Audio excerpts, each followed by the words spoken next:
ভেবে দেখেছেন কি যুদ্ধে সবসময় রাতেই কেন হামলা চালানো হয়? আধুনিক যুদ্ধে রাতের বেলায় হামলা কোনো কাকতালীয় ঘটনা নয়, বরং এটি একটি পরিকল্পিত সামরিক কৌশল। এতে শত্রুপক্ষকে অপ্রস্তুত করা ও ভীতিকর পরিস্থিতি তৈরি করাই মূল লক্ষ্য। রাতের অন্ধকার প্রাকৃতিকভাবেই হামলাকারীদের আড়াল দেয়, যার ফলে প্রতিরক্ষা ব্যবস্থা দুর্বল হয়ে পড়ে। ফলে রাজনৈতিক, মানসিক ও কূটনৈতিক সব দিক থেকে এটি হয়ে উঠেছে কার্যকর একটি কৌশল।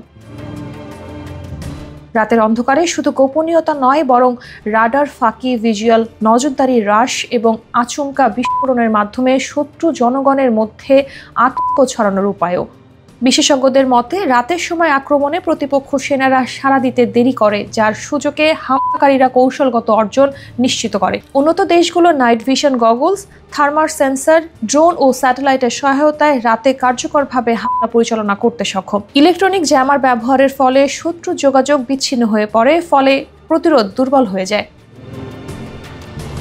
এছাড়া রাতের হামলা মানেই ভোরে আন্তর্জাতিক সংবাদ মাধ্যমে ব্রেকিং নিউজ, যা আক্রমণকারী রাষ্ট্রকে প্রথমে নিজের ভাষ্য প্রচারের সুযোগ দেয়। এ সময় কূটনৈতিক বার্তা পৌঁছে দিয়ে বৈশ্বিক প্রতিক্রিয়া পর্যবেক্ষণ করা যায়। প্রয়োজনে হামলা থামিয়েও দেয়া যায়, যেমনটি ইরান ও ইসরায়েলের মধ্যকার চলমান উত্তেজনায় একাধিকবার দেখা গেছে। সব মিলিয়ে রাতের আক্রমণ কেবল সামরিক নয়, এক জটিল রাজনৈতিক ও মনস্তান্ত্রিক কৌশলও।